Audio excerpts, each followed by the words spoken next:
Hi, my name is Pat, and this is my channel, Book Chat with Pat, and I'm glad that you're here. Today I'm going to be doing a brand new original tag, and this is called the Muppet Book Tag, and it was created by my friend Gareth at Books, Songs, and Other Magic. I was tagged by Gareth, and I was also tagged by James at Quaint and Curious Volumes. I understand that there was a Muppet tag about 8 years ago, but this is a completely different Muppet tag with entirely different prompts. So this is what Gareth had to say about this tag. This is my new tag, a Muppet-based tag. This is a chance to talk about books, but feel free to waffle about the Muppets too. A bunch of characters and a concept that is very dear to my heart. Jim Henson is literally my all-time hero. So this is a tag that is based around 10 characters with a prompt that goes alongside the personality of that character. Now, I feel like I kind of missed out on the Muppets. They were actually created the first Muppets in 1955, but they didn't really become, I think, famous until maybe the mid-60s, the later 60s with Sesame Street, and so I kind of missed out on that. But I have certainly enjoyed the Muppets through children in my life, and I certainly do love some of the Muppet movies as well. So here we go. Number 1, Kermit. Name a book with a great leader. For that, I decided to go with a novel that I just reread this summer for the Summer of Steinbeck. I just reread The Grapes of Wrath, and my character, who I think is a great leader, is Ma Joad, the mother of the Joad family, who is described early on as the citadel of the family. She's a figure of strength and courage, and she's really the moral center in many ways for the entire family. Number 2, Fozzie Bear. Name a book that makes you laugh. Well, for this, I thought of an autobiography of a British comedian that I really enjoy, and that's Sarah Millican. I received this book. This was a birthday gift. Sarah Millican, How to Be Champion, my autobiography. And I think she's very funny, and her autobiography, as I expected, is a riot also. Okay, number 3, Animal. Name a book that is unpredictable. For that, I'm going to go with a newish science fiction novel that I read as a buddy read with my friend Lecton at Reading from the Depths. And this is Emily Tesch's Some Desperate Glory. In the beginning of this novel, we thought that it was feeling fairly, like it's not a YA novel. It's not classified as a YA novel, but we were thinking that it felt like a fairly predictable YA novel. And then all of a sudden it took a wild turn that neither one of us saw. In fact, we were texting each other and, messaging each other to just say, what just happened? Truly unpredictable. And neither one of us could have predicted where this story was going. Number 4, Statler and Waldorf. Name a book that had to win you over. Well, this year in April, May, and June, I was participating in a group read of James Joyce's Finnegan's Wake. Now, this book ended up being kind of a life-changing book for me, but it is, as many of you have reminded me frequently, it is a book I said I was never going to read. Last summer, after my 3rd reread of Ulysses, I felt fairly sure that I was not going to read Finnegan's Wake, and that I probably wouldn't read Ulysses for a 4th time either. All of that has changed. And a bunch of things are, explain that, but namely my trip to Ireland, which changed everything for me.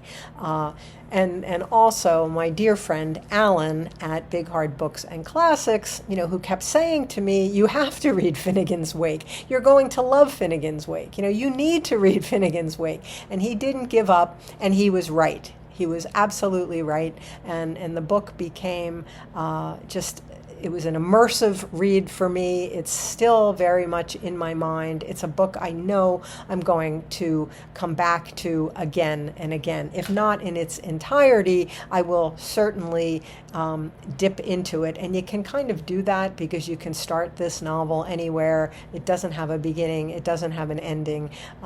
You can pick it up at any place. But that is a book that I had no desire to read.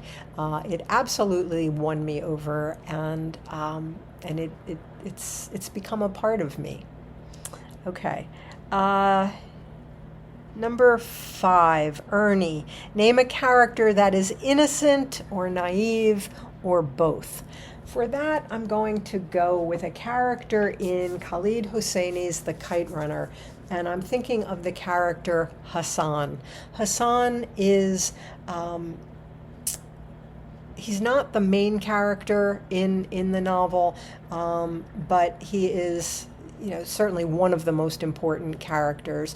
He is a truly good character. He is good through and through. He gets blamed for some things that he didn't do, and he even accepts the blame for things that he didn't do. But he is a true innocent, and he's just this really good person who only has his friend Amir's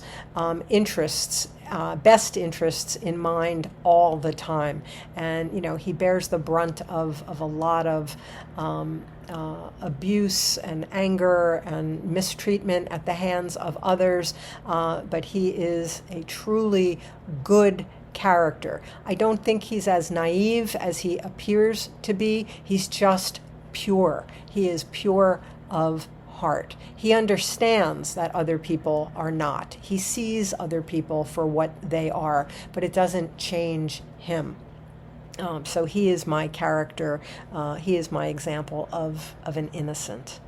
Number 6, Gonzo the Great. Name a book that defies simple genre definitions. For that, I could go with any one of the 7 novels that we read by Claudia Pinheiro. I'm just going to show Time of the Flies here. But we read, for the Pinheiro Project, we read 7 of her novels, all of the novels that have been translated into English.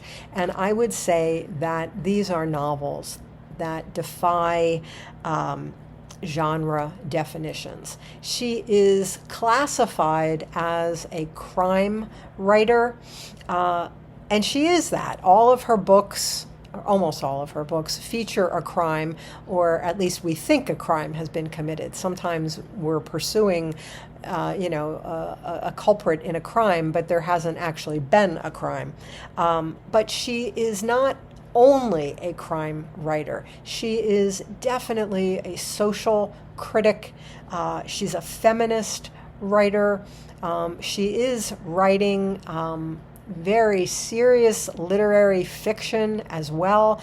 I would be hard-pressed to put her in any category, even though she is, her books usually say on the back, crime.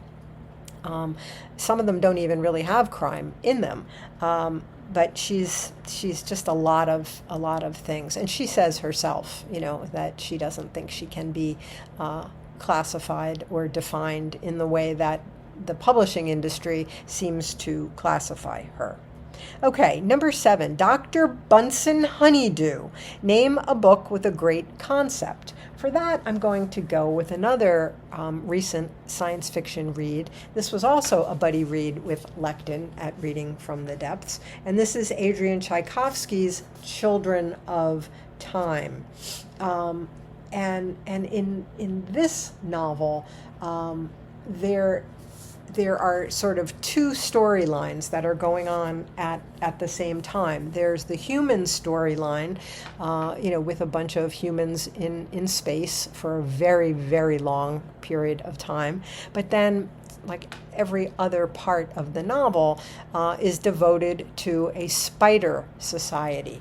And the spiders are thinking communicating arachnids. They are not it's certainly not what I ever thought of spiders being like. And if anyone had told me that I'd be reading a book where half of it was told from the point of view of spiders, I would have said never. And yet I was completely captivated by this novel. And this is the first in what is right now a trilogy, but I think there's a fourth one coming out very, very soon.